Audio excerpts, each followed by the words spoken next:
Wade and Wade reacts. We got another request to react to Kakarot197, 10 fastest mobile suits. Let's check it out.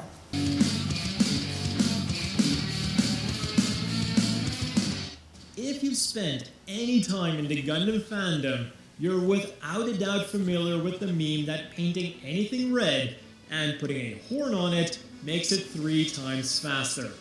But this got me to wonder, My first time what hearing that are one. the actual fastest mobile suits in Gundam? And unlike some of my other list videos, I didn't just rely on the official specs. Because especially when it comes to speed, just looking at the maximum acceleration doesn't always tell the full story. Otherwise, I'd have to start off this video with the gun tank as one of the fastest mobile suits of the whole 1-year war. And what better way to start off than with the meme itself, Char's custom Zaku 2 commander type. That was a powerhouse suit right there. The 3 times faster joke doesn't completely hold water, it's not entirely wrong either. The commander type Zaku can most simply be summed up as a highly tuned F-type, with a more powerful reactor and unlocked limiters, therefore allowing ace pilots to push this Zaku to the limit. As a result, it's often depicted as having a different backpack and sometimes even with extra thrusters on the legs, theoretically even further that would explain how it moves so fast during, I think, the Battle of Rome. In the case of Char, he would also develop a special stepping technique that boosted his Zaku off of debris and ships that he downed, creating the illusion that it was going 3 times the speed of a regular Zaku. While in reality, the output of the S-type was roughly 30% higher than that of the F-type. But of course, given the customized nature of the S-type, this varied from unit to unit. Another advantage of Char's technique was that jumping off of debris also saved his thrusters, and therefore his fuel. Something that was very important because the S-types' fuel tanks were still the same as the less fuel-hungry F-types. And then many years later, this machine would be reincarnated in the form of the Sinanju, a machine that was first developed by Anaheim for the Federation, but then stolen and tuned up by Neo Zeon. That has to be one of the fastest. But back to the 1-year war, where there was another machine that was notorious for its speed. And I'm not talking about the Zaku 2 high mobility type. The Zudah. The machine that managed to make an incredible first impression running circles around the competing Zaku 1. But then the truth reared its ugly head. This speed came at an enormous sacrifice. Neither the machine nor the engine could withstand the enormous thrust that the engineers wanted to put into it, and this resulted in an unstable machine that was like a meteor in more ways than one. Not even I wonder why they couldn't make it so that it didn't blow up for moving so fast. Rigdom was spared this fate. This one, though, they told Brother slow down. And he kept trying to push the suit to the limit just to prove a point.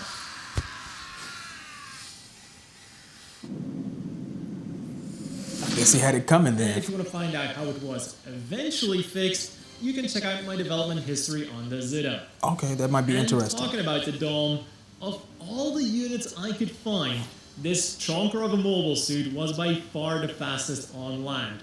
I'm surprised at that. I didn't expect the Dom to be so fast. I thought maybe with a maximum the Zaku would be faster. Blazing 381 kilometers an hour or 237 miles per hour, this thing could easily outrun a Formula 1 car and that's any crazy. Mobile suit that it encountered. Especially being the size that it is. Combined with heavy weaponry, the Dom and its many descendants would prove to be lethal foes for years to come. But despite the Dom being a very fast mobile suit, it wasn't yet fast to the point where it would physically harm its pilot. Unless the pilot ran into something, of course. Enter the Gundam Mk-V, a machine that was originally developed by the Titans as a refined version of the Psycho Gundam and would later serve as a prototype for the famous Dogen Wolf.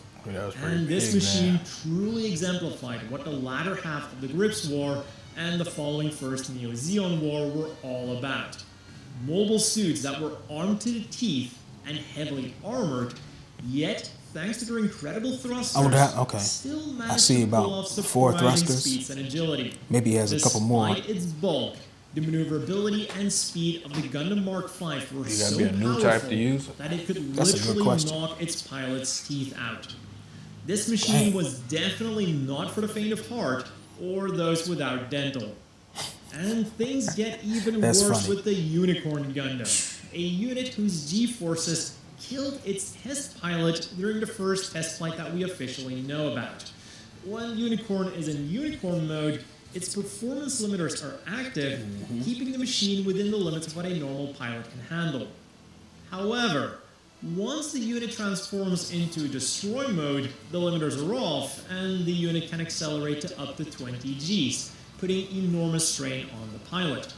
And to fight against this, the pilot must wear a special suit that has a that's why drug he has that on. administration system to keep the blood flowing under these high G situations. And this got especially crazy with one of the Unicorn's sister units, the Phoenix. The machine somehow managed to accelerate to near light speed levels. That's And if crazy. you're wondering People what was telling that us does to about a that. pilot, there wasn't one. At least not in the traditional sense. And the Unicorn Gundam isn't the only machine whose speed is famous for killing its pilots. Arguably the most legendary of them all is the Tallgeese, piloted by the lightning count himself, Zex Marquise. Officially, the Tallgeese has an acceleration of up to 15 Gs, but looking at the effect it has on the pilot, I think it's safe to say that they can produce a lot more. It was first tested out by veteran Oz pilot Otto, and despite being physically capable, this monstrous mobile suit really did a number on him. And Why isn't would the sick later bed on with even a kill him. whole uniform on? Zex then would initially fare a little better, with his first run also landing him in the hospital. Fortunately for Zex though, he would be able to master it, and the only other casualty on the inside of the Tallgeese would be his mask. However, even though the Tallgeese is often thought of as one of the fastest machines from Gundam Wing, there's one unit that's even faster. And the answer might surprise you. The Deathscythe Hell. I don't think I've Now, ever seen this suit. It does make sense that a stealth machine would be paired with incredible speed to make sure that it can make a quick getaway after it stealthily, that's a Gundam Wing. less stealthily, destroyed its targets. But nothing about the That's a Deathscythe cold Gundam Hell right there. and its single main thruster really screams speed. So why is the Deathscythe Hell the fastest machine of Wing, and how do we know it? Well, included in the old 1/144 scale manuals are the power levels of several stats of the mobile suits.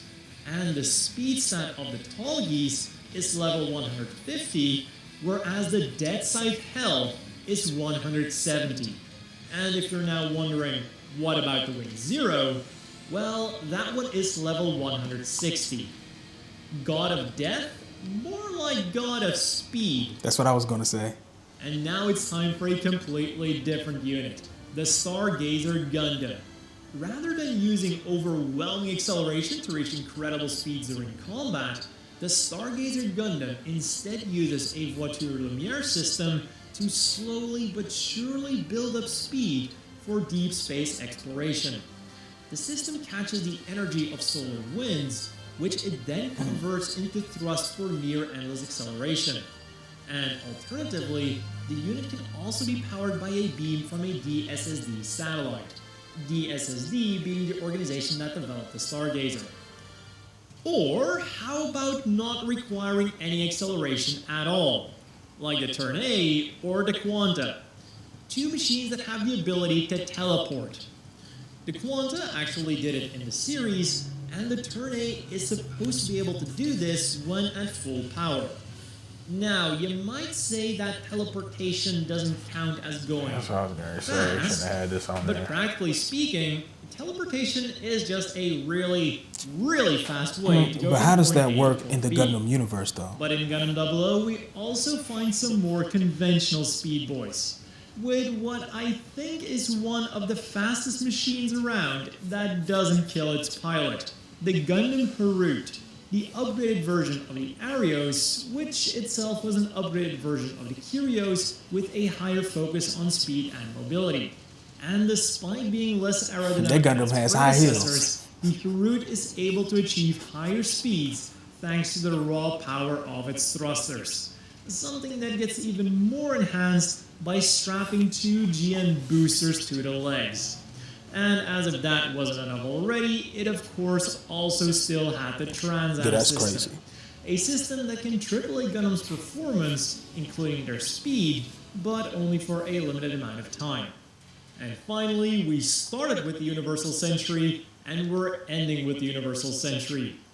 Reaching Mach 2 might not be a crazy achievement for fighter jets anymore, but they had to make compromises to enable these supersonic speeds. So a mobile suit being able to achieve this speed within the atmosphere is a pretty damn impressive feat.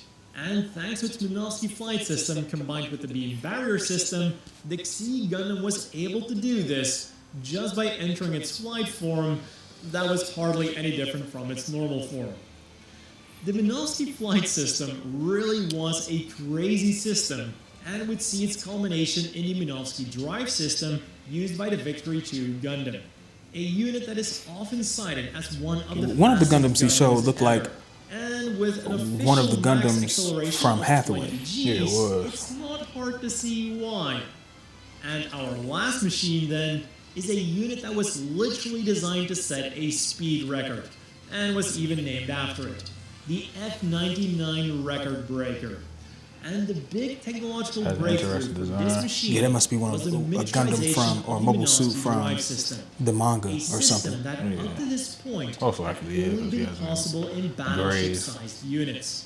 And thanks to this, the Okay, they record want it breaker colored, but it's far not surpassed animated. contemporary mobile suits in both speed and agility, and it was even said that it was possible for the machine to travel from Jupiter to Earth in 150 hours. Unfortunately, this could never be tested out due to reasons. Yeah, And kill the pilot. another unfortunate thing was that the unit was deemed as being too good by Sinri's upper echelons. Something that isn't all too surprising when you take into account that this machine was to be submitted to the Federation. And we all know that for the Federation, price to performance is king. And True. those were the fastest mobile suits that I could find in Gundam. This was a good list. I've had questions a few videos back of how fast the mobile suits are. And this put their speed into perspective and compared the speed of 10 different suits. And I think he categorized them from slowest to fastest. So this definitely helped me out when it comes to the speed that these suits are capable of achieving. Yeah, and like you brought up, they had a suit that looked similar to the one that was in Hathaway. Let us know if that is from Hathaway. And they had a few suits in here that I like too. I like the Zaku from the first one. That's a classic. The Zudah too, even though people don't really like that one because it overheats and blows up. But yeah, this is a good list. Yeah, it was definitely a good list. I was surprised though that the Unicorn was not the fastest Gundam or mobile suit. And I was surprised that the suit from, I forget the name of it, but it's the red one. I think a Char clone operated in Gundam Unicorn. I'm surprised that that wasn't on this list because it looked pretty fast in the Unicorn series. Yeah, you talking about? I think they did have it on this list. The one that the Char clone pilot, the red one that they said they stole from the Federation. It was white at first. Then they stole, that wasn't this list. Okay, so I thought that was an honorable mention. Yeah, at first. yeah, it was an honorable mention. But yeah, they remember people told us that the other suit was faster, the Phoenix.